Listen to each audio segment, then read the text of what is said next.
ચોમાસામાં સાહેબ આ જગ્યાએ કેવી તકલીફ પડે? ચોમાસામાં આઝાદભાઈ વાત ન પૂછો.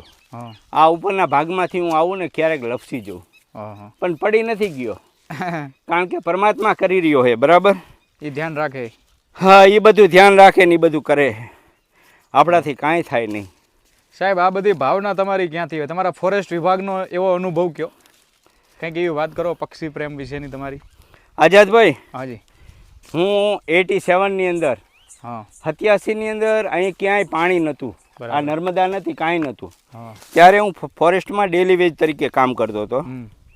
અને એ દરમિયાન બજાણા, ધાંગધ્રા, આડેસર, કચ્છમાંથી અમે પાણી ભરીને વચ્ચેના બેટ આવ્યા. હા વચ્ચે જંગલ છે હા રણની અંદર, એની અંદર બેટ છે. એના ભૂંગ, ધૂત, શેડવા, નાંદા, મરડક, હા જીલાંધર, આવા બેટ અનેક છે. બરાબર, હા એ જગ્યાએ ઉપર અનેક જીવજંતુ અને પ્રાણી રહે છે, હમ હમ જેની અંદર રોજ, જંગલી ઘુડખર, હમ એ સિવાય વરુ, જંગલી લોંકડી, હા આવા અનેક પશુ પક્ષી રહે છે. હા